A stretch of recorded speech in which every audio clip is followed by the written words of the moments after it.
What's up, guys? Welcome back to another video with Hoops Talk with Jay. And today, got a little different setup today. And with that little setup, I got a very, very special guest today.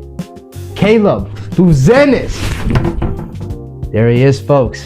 Hello. Today, we're going to be doing a little bit different. Not a reaction video or like my analysis. Today, we're going to be doing a ranking video. And this is going to be a little series I do on this channel with Caleb here. So he'll be in the future here.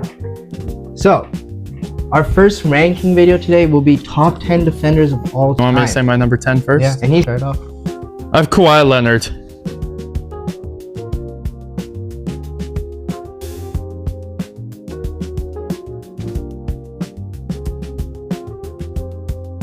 At my number 10. Kawhi Leonard. He's a 2-time Defensive Player of the Year and a 7-time All-Defense. 3 on the first team and 4 on the second team. He was the backbone for the Raptors defense. It feels like he has a sixth sense for defense. Yeah. My number 10, people do not get angry, but it's Michael Jordan.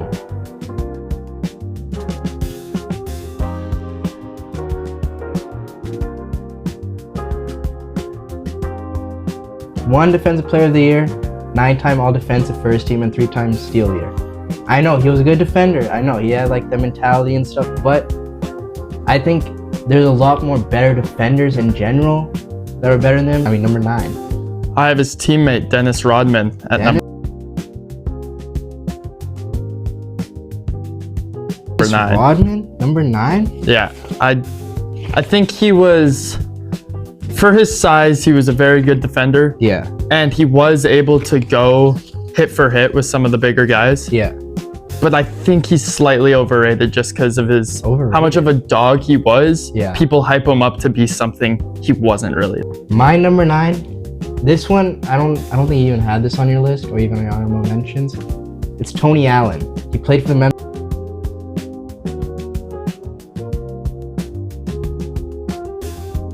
Memphis Grizzlies, and one of the reasons why I have him up here, like I feel like as a guard, he was a point guard. Kobe Bryant even said this was the toughest defender you have to guard. I mean, that guarded him. And time all-defensive team, he had a lateral quickness, physicality, and his on-ball was probably peak at his time in 2015, I think. So, I think he was number 9 is a pretty good spot for me. That's a fair spot. Yeah. My number 8, it's Jordan. I think he was the best defender on the Bulls at the time.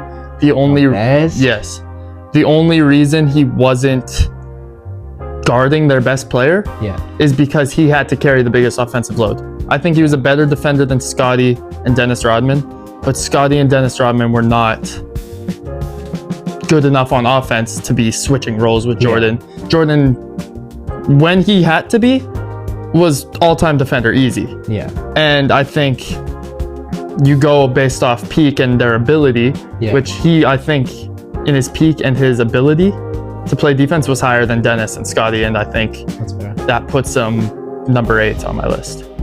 Who's your number 8? Dikembe Mutombo.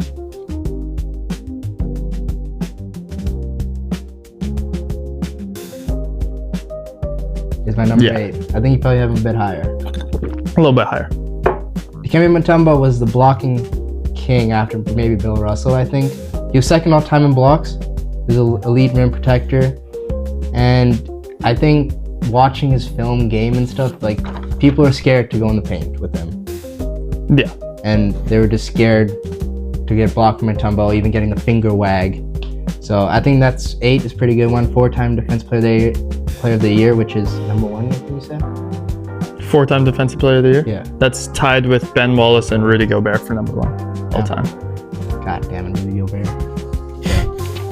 Number 7. That was my number 7, Kevin Garnett. Now, I think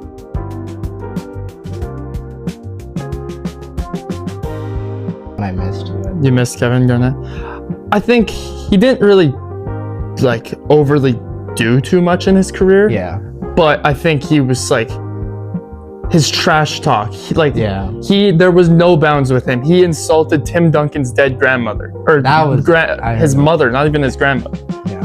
Like, Kevin Garnett was a dog, the dog of the dogs. He was different. His mentality was different. 9-time all defense first team, 3-time second team, defensive player of the year. When I think defense, his face is one of the first faces that comes to mind. I think it's a trash talk that comes with it, I think. Yeah, just the overall, like, defense is a hustle. It's about just that mentality, that goblin mentality, and he's just got that goblin. My number 7, I think he could have been a bit higher, is Timmy D, Tim Duncan. He leads the NBA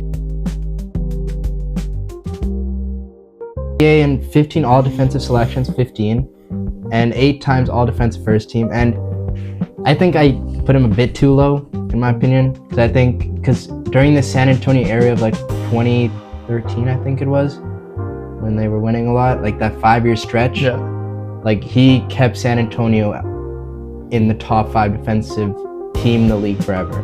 So I think he was kind of like the backbone for defense. He might have not been like, like on his feet all the time, but he was like a rim protector. He facilitated defense. So I think that was pretty good. We're on number 6, yeah? Yeah. Okay, I got Mutombo here. Mutombo here? I think we were talking about that goblin mentality, that like fearful, that's scared to go to the rim because he's there. I think very few people possess that, and I think Mutombo's one of them. Yeah. 3-time block leader. Yeah. 4-time defensive player of the year and 6-time all defense. He was all defense. I'm not gonna lie, I didn't do over research into his offense, but when I think him, you think a defensive unit, his signature finger wag, like he was defense. He's another one of those faces. When you think defense, you think him. Yeah. My number 6 is coming to like the argument when you said you had Jordan above Rodman pitchman. I have Dennis Rodman number 6. The thing about Rodman is like, I agree with you. Like Michael Jordan had to carry the offensive load, so he wasn't much recognized on defense. But I think when you want a defensive team, you want Dennis Rodman. You want that hustle. You want that rebounds. You want to get that defensive things. Because I think he would guard the best player if he could. And I think he even guarded Shaq and a point guard on the same night in a game. So I think he showed that he can be an elite defender if he wanted to, of course. All right, guys, we are entering the top 5 all-time defenders. So it's going to get spicy. Who's your number 5? Counting, it's in the middle of the list. It's hard. This one was a heavy debate to me. Yeah. Ben Wallace versus Mutombo for the 5 versus 6. Ben Wallace is my number 5. Ben Wallace. I think the reason why he's above Mutombo, because I think this is an argument in its own, because they're 2 of the guys with the most defensive player of the years. Beside Rudy Gobert, we don't really care about him. Yeah. Ben Wallace, I think vital role for the Pistons 2004 championship. Yeah. And I think Pistons have always been a really defense-oriented team. Yeah. So to be the defensive backbone for a already defense team shows you're just above the rest. Yeah. My number 5 is Scottie Pippen. I know you said Michael Jordan, like the recognition.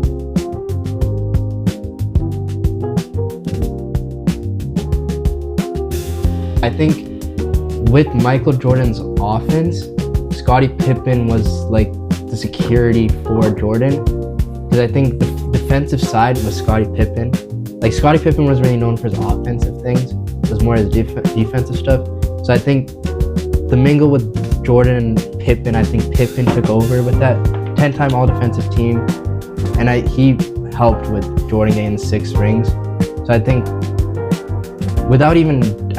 in my opinion, I think without Pippen, Jordan, I don't think would have won 6 rings. That's fair. Yeah, and I think Pippen could have guarded anyone. He could guard point guards, power forwards, and his perimeter defense was peak at that time. 4, Bill Russell is my number 4. It's hard to pull out stats because he only played one season where you could make the all-defensive team. And in his last season, he made the all-defensive first team. Yeah. So, but Bill Russell, there should be a defensive award named after him. He was the first true shot blocker in the NBA. And I think without him, defense would not be the same. Yeah, that's fair.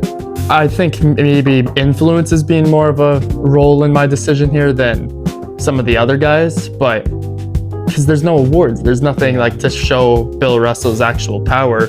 Because did they even just keep track of blocks? I don't think so. Because he would have comfortably led, I think, all-time lists in blocks and like I'm talking comfortably. Yeah.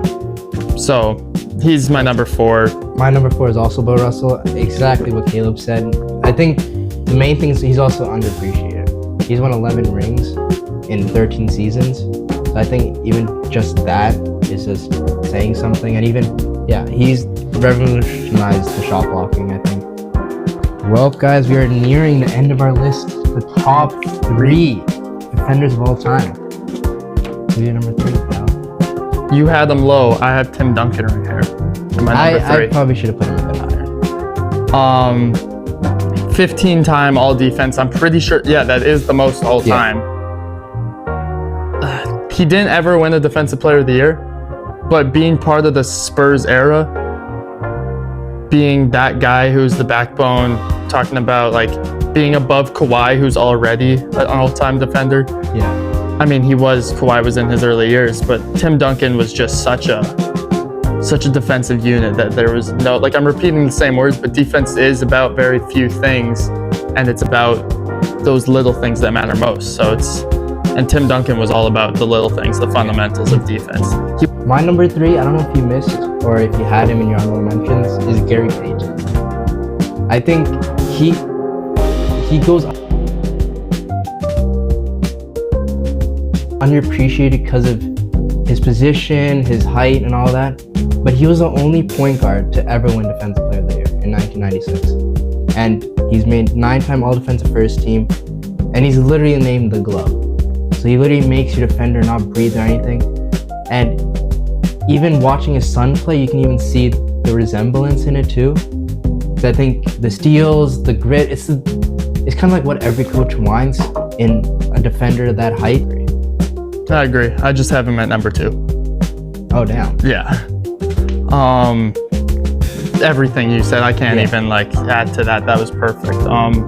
The Glove. If your nickname's the Glove, no one's getting around you. My number 2 is a great Draymond Green. Yes.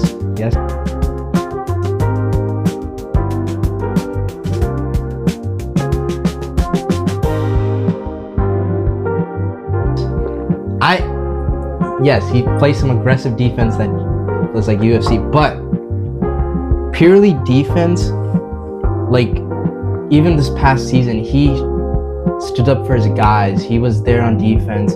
He made those sacrificing plays for his team.